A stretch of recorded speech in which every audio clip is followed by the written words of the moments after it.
Hello students, welcome to greenfield study চ্যানেলের পক্ষ থেকে আপনাদেরকে জানাই আন্তরিক শুভেচ্ছা ভালোবাসা। তো আজকে আমি তোমাদের সাথে শেয়ার করব পশ্চিমবঙ্গ মধ্যশিক্ষা পর্ষদের দশম শ্রেণীর রায় ও মার্টিন প্রশ্নবিচিত্রা সলভ 2026। তো আজকে আমি যে পেজটি আলোচনা করব ইতিহাসের প্রথম পর্যায়ক্রমিক মূল্যায়নের 12 নম্বর কোশ্চেনটি new Barrackpore colony girls high school. তো পেজ নাম্বার হলো 237। তো পুরো কোশ্চেনটি আমরা অ্যান্সার সহ আলোচনা করব এবং পিডিএফ লিঙ্ক দেওয়া থাকবে। তো তোমরা পিডিএফ লিঙ্ক ডেসক্রিপশন বক্স থেকে ডাউনলোড করে নিতে পারো। আর বন্ধুরা, যারা যদি চ্যানেলটিতে নতুন থাকো অবশ্যই চ্যানেলটিকে সাবস্ক্রাইব করো এবং বন্ধুদের মধ্যে শেয়ার করো। তো তাহলে এখন শুরু করব। বিভাগ ক, পরিবেশের ইতিহাস চর্চার সূত্রপাত ঘটে 1970-এর দশকে। ইন্দিরাকে লেখা জওহরলাল নেহরুর চিঠিগুলি হিন্দিতে অনুবাদ করেন কে? মুন্সি প্রেমচাঁদ। কার সুপারিশে কলকাতা বিশ্ববিদ্যালয় তৈরি হয়? চার্লস উডের সুপারিশে। ভারতের সর্বপ্রথম নীল শিল্প গড়ে তোলেন যে ইংরেজ বণিক? তিনি হলেন ক্যারল ব্লুম। হিন্দু পেট্রিয়ট পত্রিকা প্রথম প্রকাশকাল হল 1853 খ্রিস্টাব্দ। নববিধান ব্রাহ্ম সমাজ প্রতিষ্ঠা করেন কেশবচন্দ্র সেন। চুয়ার বিদ্রোহ সংগঠিত হয়েছিল জঙ্গলমহলে। প্রথম ভারতীয় অরণ্য আইন পাস হয় 1865 খ্রিস্টাব্দে। এরপরে ধাতকার শ্যামগঞ্জন যে বিদ্রোহের নেতা ছিলেন তার নাম হলো চুয়ার বিদ্রোহ। তো এরপরে 10 নম্বর কোশ্চেনটি আলোচনা করব। স্কুল বুক সোসাইটি প্রতিষ্ঠা করেন কে? David Hare school book society প্রতিষ্ঠা করেন। 2-এর দাগের নিচের প্রশ্নের উত্তর দাও। উপবিভাগ 2-এর 1, একটি বাক্যে উত্তর লেখো। জীবনের ঝরাপাতা গ্রন্থটি কার লেখা? সরলা দেবী চৌধুরানীর লেখা। ভারতের প্রথম সাপ্তাহিক সংবাদপত্র কোনটি? বেঙ্গল গেজেট। ঠিক বা ভুল নির্ণয় করব। রানী শিরোমণি মেদিনীপুরের লক্ষ্মীবাঈ নামে পরিচিত, এটা অবশ্যই ঠিক হবে। 1731 খ্রিস্টাব্দে বালাগড়ের যুদ্ধে সৈয়দ আহমেদ নিহত হন, এটা অবশ্যই ভুল হবে। এরপরে বিবৃতিমূলক কোশ্চেন 2-এর 3-এর 1 নম্বর কোশ্চেন। ইতিহাস কোনো মন গড়া গল্প নয়। ইতিহাস প্রামাণ্য উপাদানের ভিত্তিতে গড়ে ওঠা সময়ের চলচ্চিত্র, না ইতিহাস বহমান সময়ের কাহিনী, না ইতিহাস বিভিন্ন যুগের ছবি? তো ব্যাখ্যা 1 হবে সঠিক। ইতিহাস প্রামাণ্য উপাদানের ভিত্তিতে গড়ে ওঠা সময়ের চালচিত্র। বিবৃতি 2 দেখো, 3-এর 2। রাজা রামমোহন রায় লর্ড আমাসকে চিঠি লিখেছিলেন ভারতে পাশ্চাত্য শিক্ষা বিস্তারে উদ্যোগী হওয়ার আবেদন হিসাবে। ব্যাখ্যা 2 হবে সঠিক। তো বন্ধুরা, এবার আলোচনা করব আমরা বিভাগ গ। তো পেজ নাম্বার হলো 237 পেজে। তো তোমরা ইচ্ছা করলে এই পিডিএফটি ডাউনলোড করে নিতে পারো, ডেসক্রিপশন বক্সে লিঙ্ক দেওয়া থাকবে। তো তোমরা সেখান থেকে ডাউনলোড করে নিতে পারো। তো বন্ধুরা, যারা চ্যানেলটিতে নতুন আছো তো এইরকম ভিডিও পেতে গেলে অবশ্যই চ্যানেলটিকে সাবস্ক্রাইব করো এবং বন্ধুদের মধ্যে শেয়ার করো। আর যারা আগের বা পরের ভিডিওগুলি দেখতে চাও তো অবশ্যই ডেসক্রিপশন বক্সে একটা প্লেলিস্টের লিঙ্ক দেওয়া থাকবে। তো তোমরা সেখানে গিয়ে আগের বা পরের ভিডিওগুলি দেখে আসতে পারো। 2টি অথবা 3টি বাক্যে নিম্নলিখিত প্রশ্নগুলির উত্তর দাও, যেগুলো 4টি। তো সরকার কবে ভারতে বন বিভাগ গঠন করে এবং বন বিভাগের প্রথম ইন্সপেক্টর জেনারেলের নাম লেখো। ভারত সরকার 1864 সালে বন বিভাগ গঠন করে। ব্রিটিশ কর্মকর্তা ডাইট্রিস ব্র্যান্ডিস ছিলেন ভারতের প্রথম বন বিভাগের ইন্সপেক্টর জেনারেল। তিনি বৈজ্ঞানিক বন ব্যবস্থাপনার প্রচলন করেন এবং বন সংরক্ষণের নীতিমালা তৈরি করেন। 3-এর 2 নম্বর দেখো, নিম্নবর্গের ইতিহাস চর্চা বলতে কি বোঝো? নিম্নবর্গের ইতিহাস চর্চা হলো ইতিহাসের একটি ধারা যেখানে সাধারণ মানুষ, কৃষক, শ্রমিক, দলিত ও প্রান্তিক জনগোষ্ঠীর ভূমিকা ও অভিজ্ঞতাকে গুরুত্ব দেওয়া হয়। এটি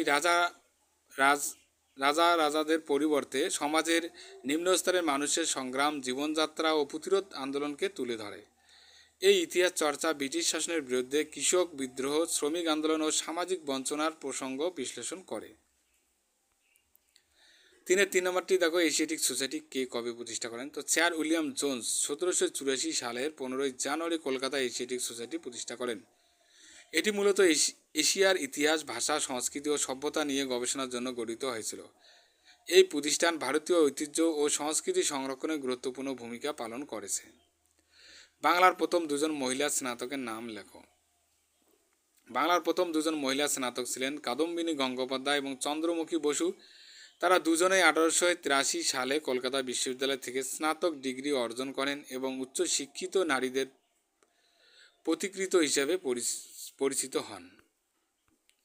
এরপরে 3-এর 5 চুয়ার কারা? চুয়ার ছিল বাংলার মেদিনীপুর ও সংলগ্ন অঞ্চলের কৃষক আদিবাসীদের একটি বিদ্রোহী গোষ্ঠী, যারা 1760 থেকে 70 ও 1798 থেকে 99 সালে ব্রিটিশ শাসন ও জমিদারদের অত্যাচারের বিরুদ্ধে বিদ্রোহ করেছিল। এই বিদ্রোহকে চুয়ার বিদ্রোহ বলা হয়, যেখানে চুয়াররা করের বোঝা ও জমিদারদের শোষণের বিরুদ্ধে অস্ত্র ধারণ করেছিল। ব্রিটিশ সরকার দমন নীতির গ্রহণ করে বিদ্রোহ দমন করলেও এটি বাংলার প্রাথমিক কৃষক বিদ্রোহগুলির মধ্যে অন্যতম হিসাবে ইতিহাসে উল্লেখযোগ্য। এরপরে আলোচনা করব বিভাগ ঘ, 7 বা 8টি বাক্যে উত্তর দাও। বঙ্গদর্শনের মাধ্যমে তৎকালীন বঙ্গ সমাজের জাতীয়তাবাদের প্রসার কিভাবে হয়েছিল তা লেখো। বঙ্গদর্শন ছিল বাংলা ভাষায় প্রকাশিত একটি প্রভাবশালী সাময়িক পত্র, যা 1872 সালে বঙ্কিমচন্দ্র চট্টোপাধ্যায় প্রতিষ্ঠা করেন। এটি বাংলা সাহিত্যের বিকাশের পাশাপাশি তৎকালীন বঙ্গ সমাজে জাতীয়তাবাদের প্রসার ও বিকাশে গুরুত্বপূর্ণ ভূমিকা পালন করে। 1 নম্বর, জাতীয়তাবাদী চেতনার উন্মেষ। বঙ্গদর্শনে প্রকাশিত প্রবন্ধ ও সাহিত্য বঙ্গ সমাজে স্বদেশপ্রেম, জাতীয়তাবাদের ধারণা জাগিয়ে তোলে। 2 নম্বর, সাংস্কৃতিক পুনর্জাগরণ। পত্রিকাটি বাংলা ভাষা, সাহিত্য, সংস্কৃতির গৌরবময় ঐতিহ্য তুলে ধরে জাতীয় গৌরব বৃদ্ধি করে। 3 নম্বর, ব্রিটিশ শাসনের সমালোচনা। ব্রিটিশ শাসনের শোষণ ও বৈষম্যের বিরুদ্ধে পরোক্ষভাবে সমালোচনা করে জনগণের মধ্যে সচেতনতা বৃদ্ধি করে। 4 নম্বর, স্বদেশী ভাবনার প্রচার। বঙ্গদর্শন ভারতীয় সভ্যতা ও সংস্কৃতির শ্রেষ্ঠত্ব তুলে ধরে বিদেশি সংস্কৃতির অন্ধ অনুসরণের বিরুদ্ধে মতামত গঠন করে। 5 নম্বর, সামাজিক সংস্কার আন্দোলন। জাতি, ধর্ম ও সমাজের নানা অসাম্য দূর করার লক্ষ্যে বঙ্গদর্শন বিভিন্ন সামাজিক সমস্যা নিয়ে আলোচনা করত। 6 নম্বর, রাজনৈতিক চেতনা বিকাশ। এটি শিক্ষিত মধ্যবিত্ত সমাজকে রাজনৈতিকভাবে সচেতনতা করে তুলতে সাহায্য করে, যা পরবর্তী স্বাধীনতা আন্দোলনে ভূমিকা রাখে। 7 নম্বর, ঐতিহাসিক গৌরব পুনরুদ্ধার। প্রাচীন ভারতের ইতিহাস, সংস্কৃতি, ঐতিহ্যের মহিমা তুলে ধরে ভারতীয়দের আত্মবিশ্বাস বাড়ায়। 8 নম্বর, সাহিত্যের মাধ্যমে জাতীয়তাবাদ প্রসার। উপন্যাস ও প্রবন্ধের মাধ্যমে দেশপ্রেমের বার্তা পৌঁছে দেওয়া হয়, যা জাতীয়তাবাদী ভাবধারাকে শক্তিশালী করে। 9 নম্বর, বুদ্ধিজীবী মহলের প্রভাব। বঙ্গদর্শন তৎকালীন বাঙালি বুদ্ধিজীবীদের মধ্যে আলোচনা ও মতবিনিময়ের একটি গুরুত্বপূর্ণ প্ল্যাটফর্ম তৈরি করেছিল। 10 নম্বর, ভবিষ্যৎ জাতীয়তাবাদী আন্দোলনের ভিত্তি তৈরি।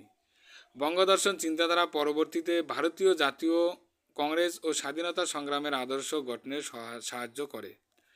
এইভাবে বঙ্গদর্শন শুধু একটি সাহিত্য পত্রিকাই ছিল না, এটি তৎকালীন বঙ্গ সমাজে জাতীয়তাবাদ ও রাজনৈতিক চেতনা বিকাশে গুরুত্বপূর্ণ মাধ্যম হিসেবে কাজ করেছিল।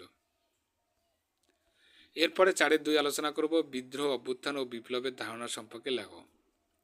বিদ্রোহ, অভ্যুত্থান, বিপ্লব এই 3টি ধারণা পারস্পরিক সম্পর্কিত হলেও তাদের মধ্যে কিছু মৌলিক পার্থক্য রয়েছে। 1 নম্বর, বিদ্রোহ হল একটি বিদ্রোহ কর্ম যেখানে কোনো নির্দিষ্ট শাসন, সামাজিক ব্যবস্থা বা শক্তির বিরুদ্ধে সংগঠিত বা অসংগঠিত প্রতিরোধ গড়ে ওঠা। উদাহরণস্বরূপ 1857 সালে সিপাহী বিদ্রোহ ব্রিটিশ শাসনের বিরুদ্ধে ভারতের প্রথম সুসংগঠিত প্রতিরোধ ছিল।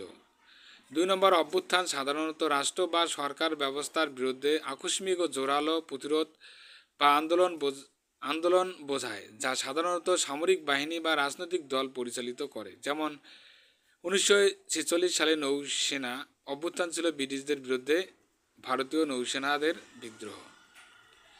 3 নম্বর, বিপ্লব হলো একটি দীর্ঘমেয়াদী ও গভীর পরিবর্তন আনয়নকারী আন্দোলন যা কোনো দেশের রাজনৈতিক, সামাজিক বা অর্থনৈতিক কাঠামো পরিবর্তন করতে চায়। উদাহরণস্বরূপ রুশ বিপ্লব 1917, যার শাসন উচ্ছেদ করে সমাজতান্ত্রিক শাসন কায়েম করেছিল। 4 বিদ্রোহ, অভ্যুত্থান সাধারণত কোনো নির্দিষ্ট ঘটনার প্রতিক্রিয়া হিসেবে সংঘটিত হয়, কিন্তু বিপ্লব অধিকতর পরিকল্পিত ও আদর্শ ভিত্তিক হয়। 5 নম্বর, বিদ্রোহ, অভ্যুত্থান দমন করা গেলেও সহজে থেমে যায়, কিন্তু বিপ্লব সমাজে স্থায়ী পরিবর্তন নিয়ে আসে।